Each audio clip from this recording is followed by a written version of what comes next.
The silence stretched like a taut wire across the mountainous terrain of northern Afghanistan. Through the scope of her Barrett M82A1, Captain Zara Ghost Akaffer watched the compound below, her breathing controlled, her heartbeat steady. The SEAL team had been in position for 47 minutes, waiting for the green light that would never come. What they didn't know, what none of them could have predicted, was that in exactly 2 minutes and 18 seconds, their entire understanding of warfare would change forever. The radio crackled with static. Overwatch, this is Bravo 6, target acquired, awaiting final confirmation on the package. Lieutenant Commander Jake Morrison's voice carried the weight of a man who'd seen too many operations go sideways. Below them, in a compound that intelligence suggested housed a high-value target, shadows moved with the precision of trained killers. Zara adjusted her position slightly, the late afternoon sun casting long shadows across the rocky outcropping where she'd made her nest. Her spotter, Sergeant First Class Marcus Bull Rodriguez, lay beside her with his rangefinder, calling out wind speed and direction in whispered measurements. 2.3 meters per second, southwest, range holding steady at 840 meters. The target, a bearded man in traditional Afghan dress, emerged from the main building. Through her scope, Zara could see the distinctive scar running from his left temple to his jawline. Kalo Mansouri, bomb maker extraordinaire, responsible for 17 IED attacks that had killed 43 coalition forces in the past 6 months. The man they'd been hunting for 8 weeks. Positive ID on Tango 1, she whispered into her throat mic. Clear shot, southwest window, second floor. But something was wrong. The man's movements were too casual, too relaxed for someone who should be paranoid about surveillance. Zara had spent 3 tours learning to read body language through a scope, and every instinct screamed deception. Her finger hovered over the trigger, muscle memory from thousands of training, rounds ready to execute the shot that would end Mansouri's reign of terror. Then she saw it, a slight bulge beneath the target's robes, positioned wrong for a suicide vest but perfect for body armor. The walking pattern was off by half a step, favoring the right leg when Mansouri's medical records showed an old left knee injury. The beard, while convincing from a distance, didn't match the growth pattern in the most recent surveillance photos. Bravo 6, this is Overwatch, Zara transmitted, her voice steady despite the adrenaline flooding her system. Recommend abort. Target appears to be a decoy. The response came back sharp and dismissive. Negative, Overwatch. Intelligence confirms positive identification. You are cleared hot, take the shot. Through her peripheral vision, Zara saw Bull turn his head slightly, questioning eyes meeting hers for just a moment before returning to his rangefinder. Morrison's voice cut through the radio again, impatience bleeding through the static. Overwatch, this is Bravo 6.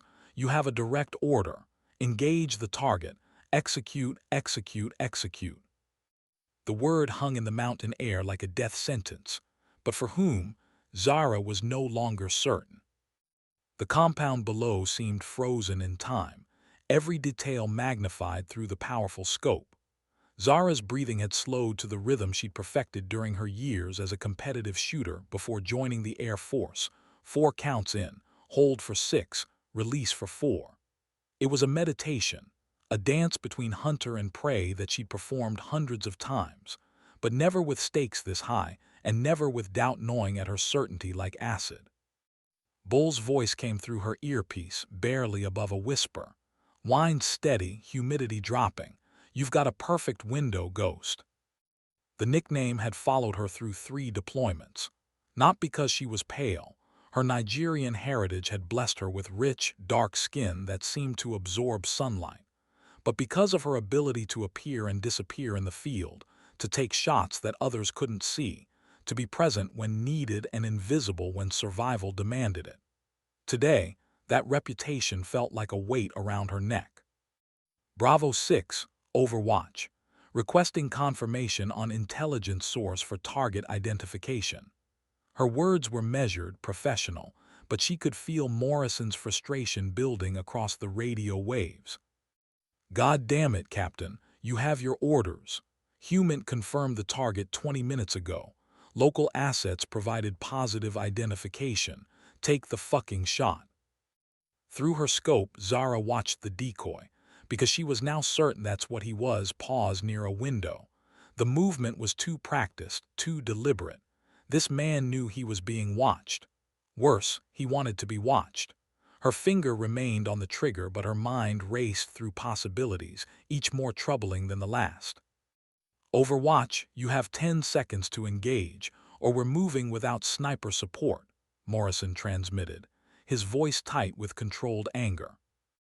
Bull shifted beside her, and she could feel his tension like a physical presence.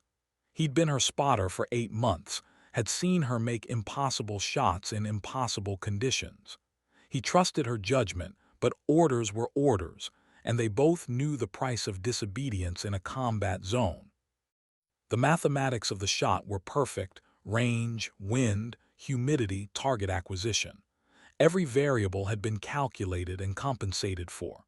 The Barrett's .50 caliber round would cross the distance in less than 2 seconds, would penetrate any conceivable body armor, would eliminate the target with clinical efficiency.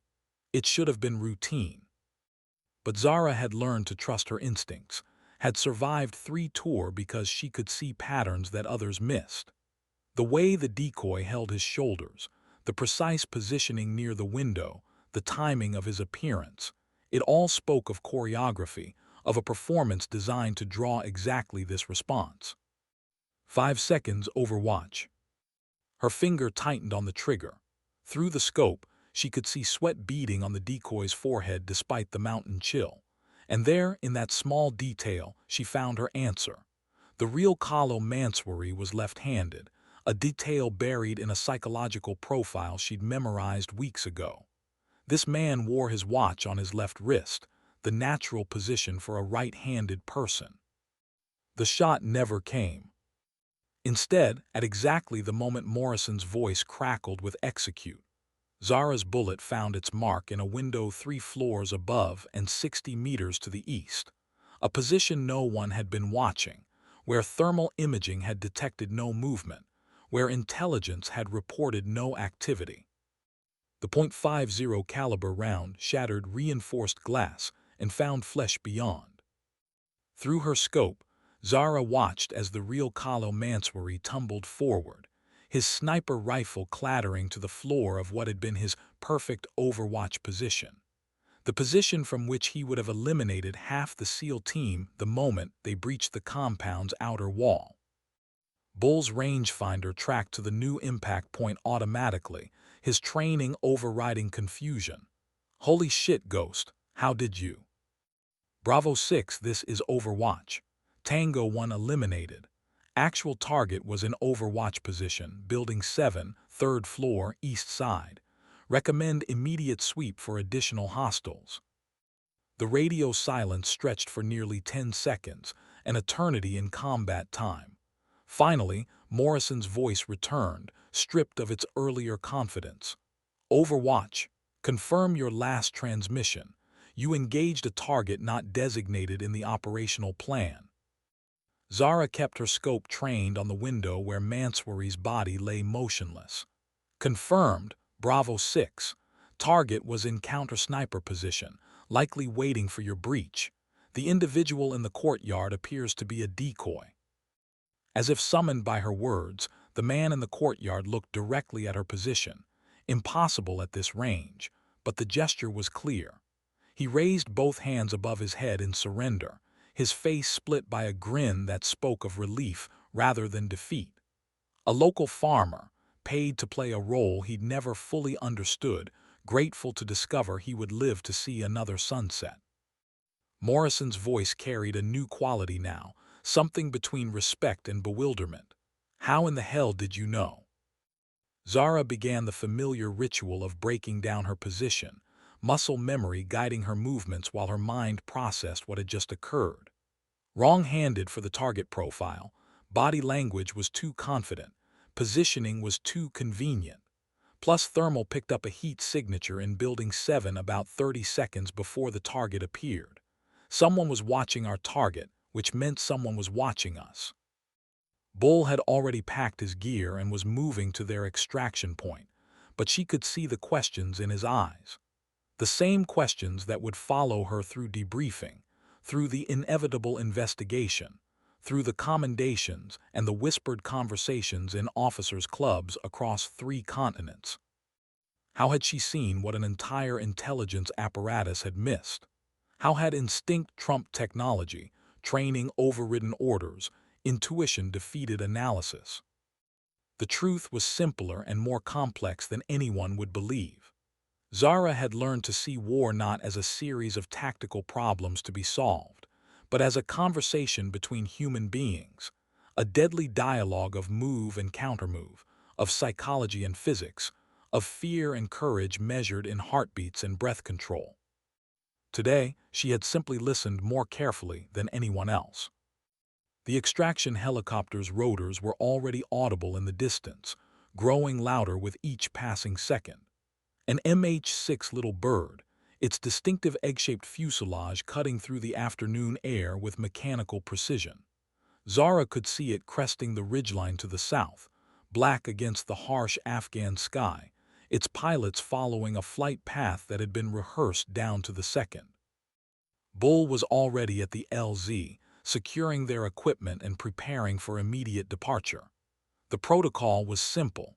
Successful mission meant rapid extraction, minimal exposure, and immediate transport to forward operating base for debriefing.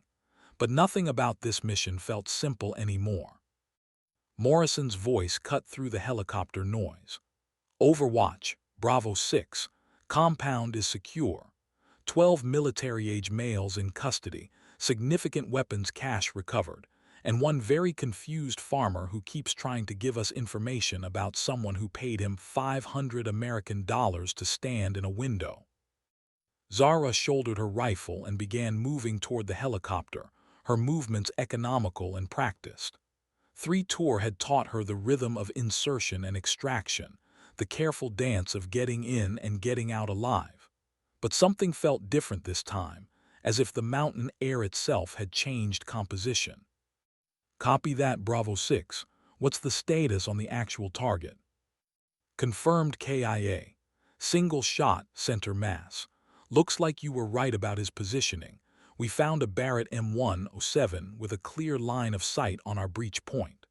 Son of a bitch was planning to turn us into hamburger the second we came through that wall. The Little Bird settled onto the improvised landing zone with typical pilot precision, its skids finding purchase on the rocky ground, while the rotor wash sent loose stones and dust swirling in miniature tornadoes. Through the plexiglass windscreen, Zara could see Chief Warrant Officer 3 Alina Saber Vasquez at the controls, her hands moving across the collective and cyclic, with the fluid grace of someone who had logged over 2,000 combat flight hours. Bull was already climbing into the Bird, his gear stowed with military efficiency. Zara followed, settling into the canvas seat and plugging her headset into the internal communication system. The familiar weight of the helicopter around her was comforting. Aluminum and steel and aviation fuel, the smell of hydraulic fluid and the vibration of turbine engines spooled up to operational RPM. "Welcome aboard, Ghost," Saber's voice came through the headset, tinged with curiosity. "Word is you just pulled off some kind of magic trick down there." "Just doing my job," Zara replied, but she could feel the weight of what had happened settling into her bones. The shot itself had been routine: range, wind, target acquisition, squeeze the trigger. It was everything that led to that moment that defied explanation. As the Little Bird lifted off and banked toward the southeast, Zara looked down at the compound one final time. The SEAL team was moving through the buildings with tactical precision, documenting everything, preparing to turn the location over to Afghan National Army forces for final processing.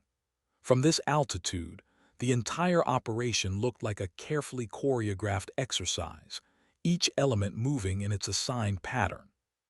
But she knew the truth was messier, more human, more dependent on instinct and experience, and the kind of judgment that couldn't be programmed into a computer or transmitted through a radio.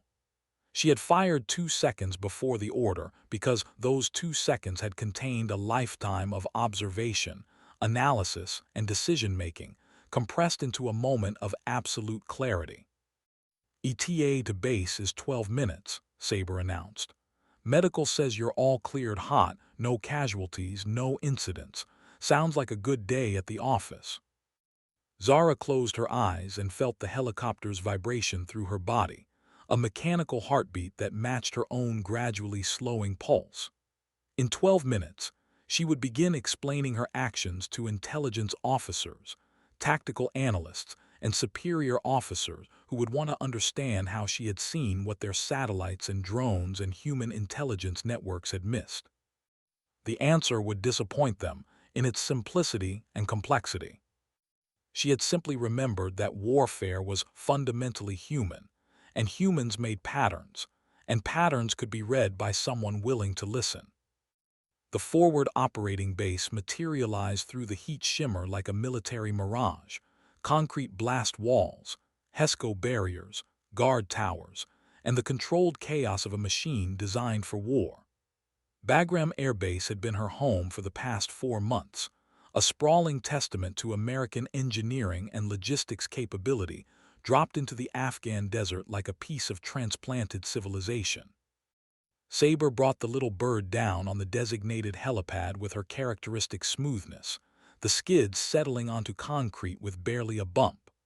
Around them, the base hummed with activity, cargo planes taxiing toward runways, ground crews servicing aircraft, convoys of armored vehicles moving through checkpoint procedures that had been refined through years of hard experience. "Ghost, you've got a welcoming committee," Bull observed, nodding toward the group of officers waiting near the helicopter pad. Major General Patricia "Iron Lady" Harrison stood at their center, her presence commanding even at a distance. Beside her, Colonel David Kim from Intelligence wore the expression of a man with too many questions and not enough answers. Zara had served under Harrison for 18 months, had earned her respect through competence and consistency rather than politics or connections. The general was old-school military, a veteran of the First Gulf War who had clawed her way up through a system that hadn't always welcomed women in combat roles. She understood the weight of command, the burden of making decisions with incomplete information, the responsibility of sending people into situations where judgment mattered more than technology. "Captain Akaffer," Harrison's voice carried across the helipad as Zara approached. "Hell of a shot today. Walk with me." They moved away from the group, past the operations building toward a quiet corner of the base where the mountains were visible in the distance. Harrison waited until they were out of earshot before speaking again. "David's got his panties in a twist about operational protocol and chain of command. Says you violated direct orders, engaged a target outside the mission parameters, compromised operational security." Harrison's voice was neutral, professional, but Zara could hear the undercurrent of something else, curiosity, perhaps, or concern. "Yes, ma'am, I did. You want to explain to me why?" Zara looked toward the mountains, their peaks sharp against the afternoon sky.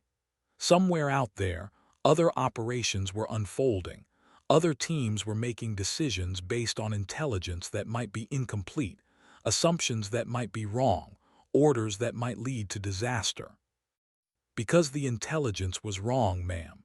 The target was wrong, the positioning was wrong, the entire setup felt wrong. I made a judgment call based on observation and experience. A judgment call that saved the lives of 12 Navy SEALs and eliminated a high-value target that our intelligence apparatus completely missed." Harrison's voice carried a note of dry humor. "Seems like pretty good judgment to me." They walked in silence for a moment, the weight of command and responsibility hanging between them like the heat rising from the concrete. Finally, Harrison spoke again. "You know this is going to generate paperwork. Investigations, reviews, people in Washington asking questions about operational protocols and the limits of individual initiative in combat situations. Yes, ma'am, I understand. Good. Because I'm going to need you to explain to a room full of colonels and analysts exactly how you saw what a multi-million-dollar intelligence operation missed. And I'm going to need you to do it in a way that makes sense to people who have never had to make a life-or-death decision with incomplete information. Zara turned to face her commanding officer, seeing something in the general's eyes that looked like pride mixed with concern. I'll do my best, ma'am. I know you will, Captain. I also know that what you did today is going to change how we think about individual initiative in combat operations. The question is whether that change is going to help or hurt the people who come after you. The weight of that responsibility settled onto Zara's shoulders like a familiar piece of equipment.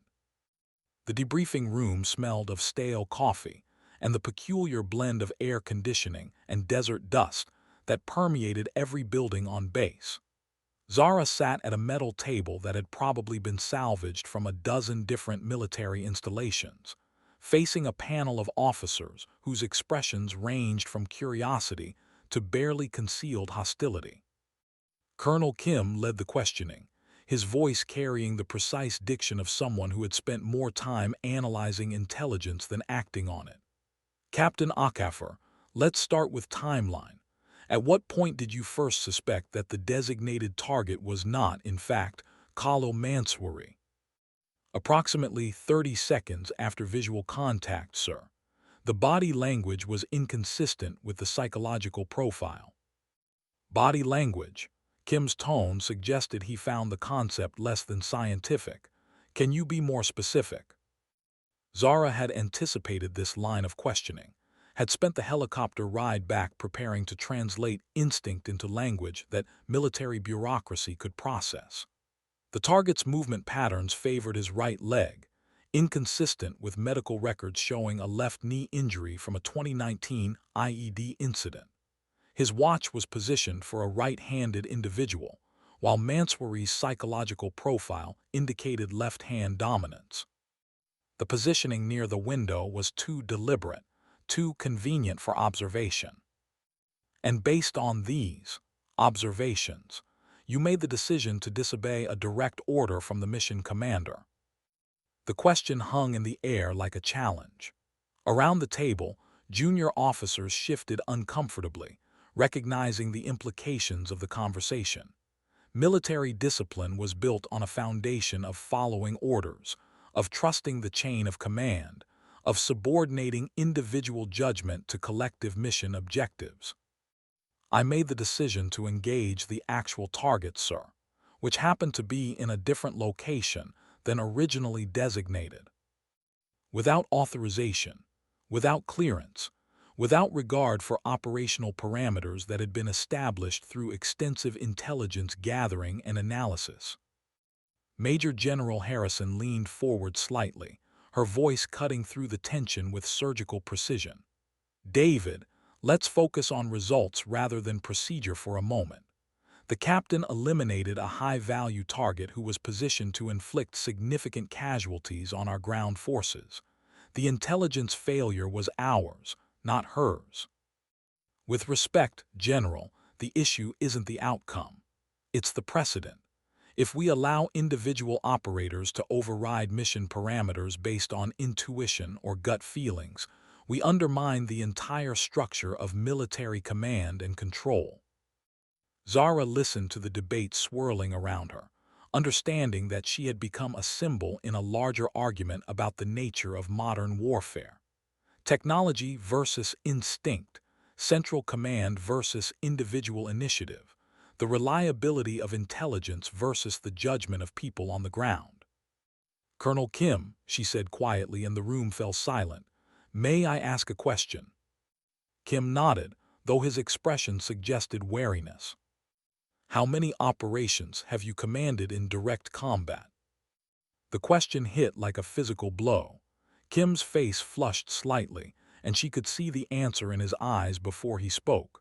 My expertise is in intelligence analysis, Captain. I provide the information that enables successful operations. I understand, sir. I've commanded or participated in 47 direct action missions across 3 combat deployments. In my experience, intelligence is a starting point, not an endpoint.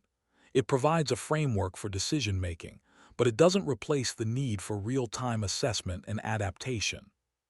She could feel the room's attention focused on her like a spotlight, every word carrying weight that extended far beyond this particular incident. Today, your intelligence was approximately 80% accurate, good enough for most purposes, but not good enough when 12 lives hang in the balance. The question isn't whether I should have followed orders. The question is whether we're building a military that can adapt to incomplete information, or one that's paralyzed by it. The silence that followed felt like a held breath. Harrison's voice broke the tension with characteristic directness. The captain raises an important point about the nature of modern combat operations. We can continue this discussion, or we can learn from what happened today and apply those lessons to future missions. Colonel Kim gathered his papers with the careful movements of someone reasserting control over a situation that had slipped away from him. This will require additional review at higher levels, General. There are protocols, procedures, questions of accountability and command authority. I'm sure there are, David. In the meantime, I have a war to fight and people to bring home alive. As the room began to empty, Harrison caught Zara's eye and nodded toward the door.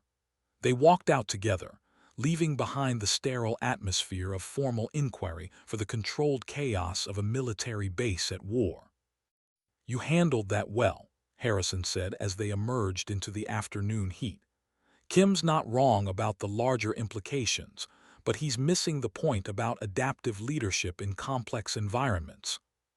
Will there be consequences, ma'am? Harrison smiled, an expression that carried years of experience navigating military bureaucracy and political pressure. Oh, there'll be consequences, Captain. The question is whether they'll be the kind you can live with. They paused near the flight line, where helicopters and cargo planes moved through their eternal cycles of maintenance, loading, and deployment. In the distance, another little bird was lifting off, carrying another team toward another mission where incomplete intelligence and human judgment would intersect in ways that no amount of planning could fully anticipate. You know what the real irony is, Harrison continued. In 6 months, they'll probably incorporate your decision-making process into formal training protocols. The military has a way of institutionalizing the very innovations it initially resists. Zara watched the helicopter disappear into the heat shimmer, carrying people whose lives might depend on the precedent she had just established. The weight of that responsibility was both crushing and liberating. The knowledge that individual judgment still mattered in a world increasingly dominated by technological systems and centralized command structures. Ma'am, what happens if I'm wrong next time? Harrison's expression grew serious, acknowledging the fundamental question that haunted every leader who had ever made a decision based on incomplete information. Then you'll live with the consequences, just like every other person who's ever had to make a command decision in combat. The difference is, today you were right, and 12 families won't be getting visits from casualty notification officers because you trusted your training and your instincts over a computer screen and a radio transmission. The general's words carried the weight of personal experience, the hard-earned wisdom of someone who had made similar decisions and lived with their outcomes. As they parted ways, Zara understood that she had crossed a threshold from which there was no return, from following orders to making them, from executing missions to defining them, from being a weapon in someone else's war to being a leader in her own. The setting sun painted the mountains in shades of gold and purple, a reminder that beauty persisted even in places defined by violence and conflict. Tomorrow would bring new missions, new decisions, new opportunities to balance protocol with pragmatism, technology with humanity, orders with judgment. But tonight, 12 families would sleep peacefully, unaware that their loved ones had been saved by a split-second decision made by a woman who understood that warfare was ultimately about protecting the people who mattered most. The weight of that knowledge settled into her bones like a familiar piece of equipment, essential and eternal. 3 months later, the briefing room at Fort Bragg contained a different energy entirely. Where the Afghanistan debriefing had carried the tension of potential disciplinary action, this gathering hummed with professional curiosity and barely contained excitement. The assembled officers represented the cream of Special Operations Command: Rangers, SEALs, Delta Force operators, Air Force Special Operations pilots, and intelligence specialists whose clearance levels existed in classifications most people couldn't imagine. Captain Zara Akafar stood at the front of the room, a laser pointer in her hand, and a presentation screen displaying satellite imagery of the compound where her life had changed forever. The title slide read simply, "Adaptive Decision-Making in Complex Operational Environments, Lessons from Operation Steel Rain."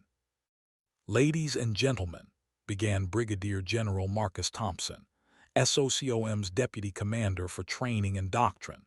3 months ago, Captain Akafar made a decision that saved American lives and eliminated a high-value target through what some might call insubordination and others might call tactical genius.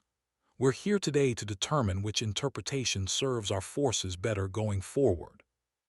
The audience leaned forward collectively, recognizing that they were witnessing the birth of new doctrine, the institutionalization of lessons learned in blood and judgment.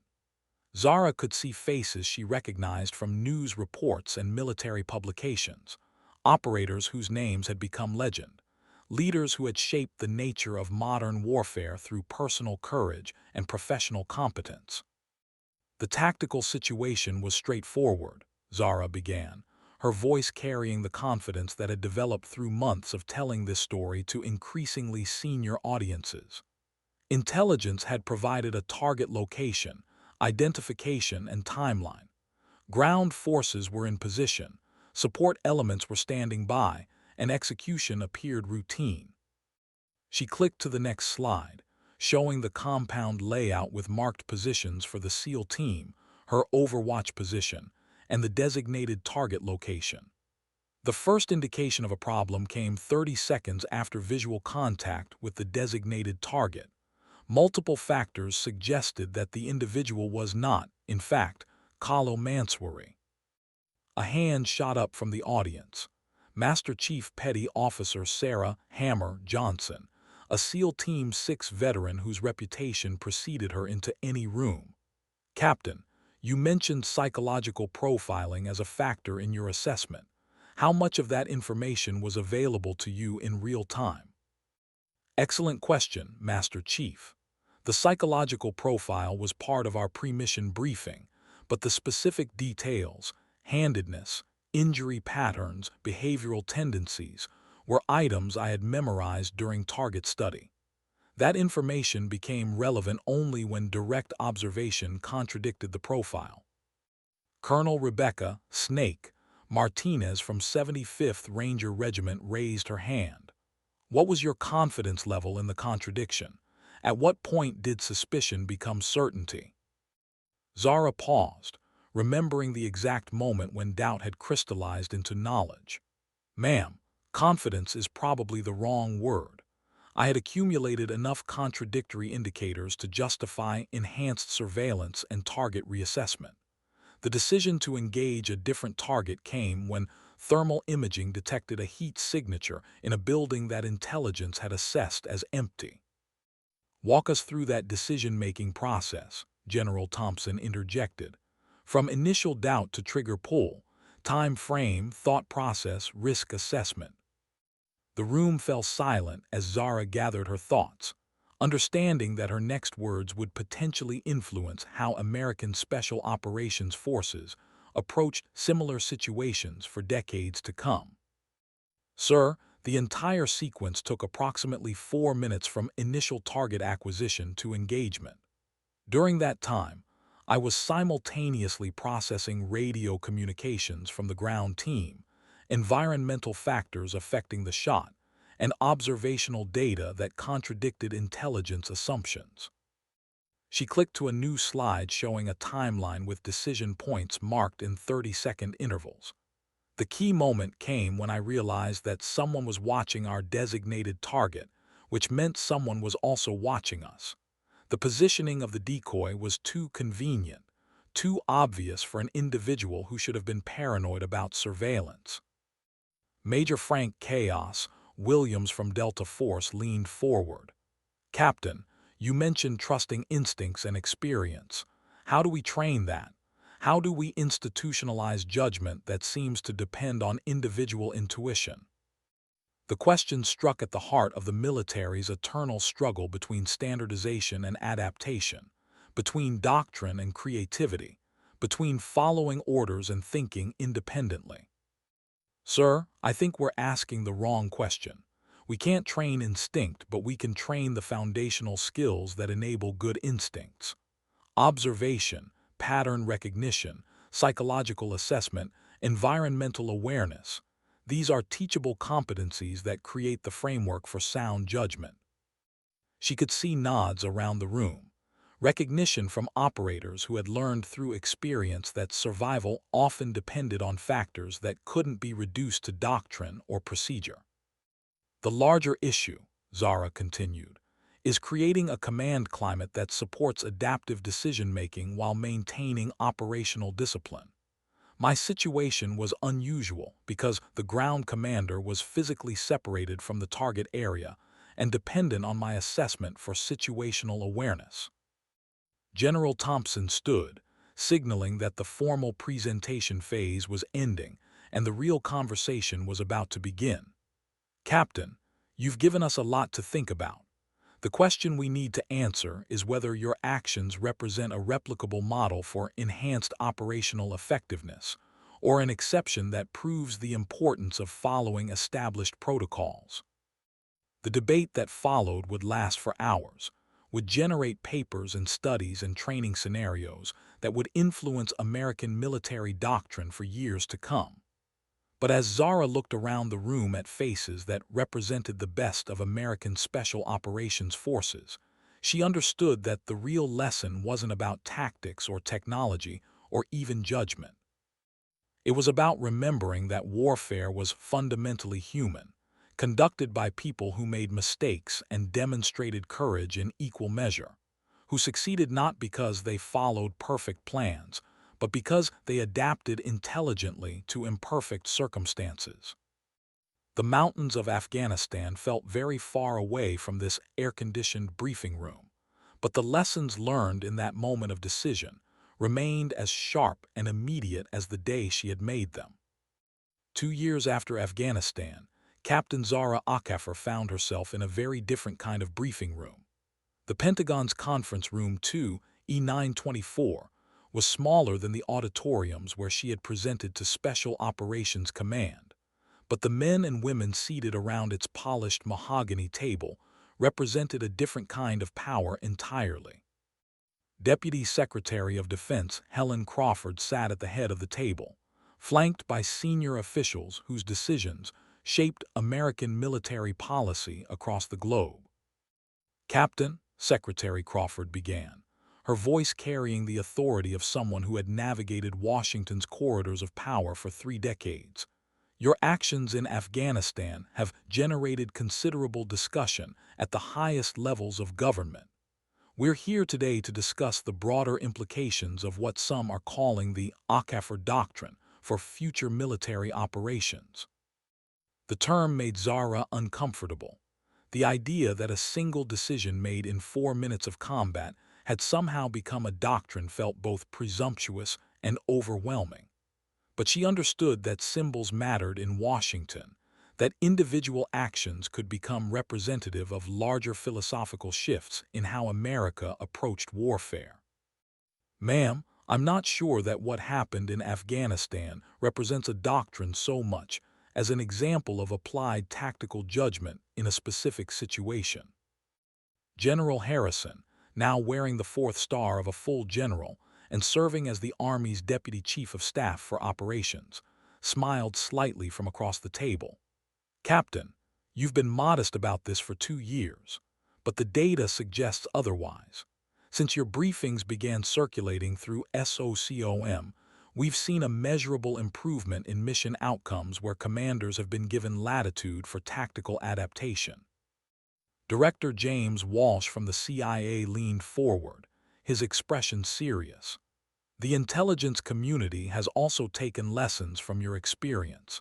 We've implemented new protocols for target verification and psychological profiling that have improved accuracy by approximately 15%. Zara listened to the conversation swirling around her, understanding that she had somehow become the center of a debate about the future of American military effectiveness. The sterile language of policy papers and strategic assessments felt disconnected from the reality of that afternoon in Afghanistan, where lives had hung in the balance and decisions had been measured in heartbeats rather than committee discussions. "If I may," she interjected during a pause in the conversation, "I think we might be overcomplicating what happened. I made a judgment call based on training, experience, and observation. The tools and techniques I used aren't revolutionary. They're fundamental military skills that have been taught for decades." Secretary Crawford studied her with the calculating gaze of someone accustomed to parsing truth from political necessity. "Captain, what concerns some people is the precedent. If we institutionalize individual initiative over command authority, where does that lead us?" "Ma'am, it leads us to the same place we've always been, dependent on the judgment and professionalism of the people we train and deploy. Technology can enhance human decision-making, but it can't replace it. Command authority provides structure and coordination, but it shouldn't eliminate thinking." The room fell quiet as the implications of her words settled into the minds of people responsible for managing the world's most powerful military organization.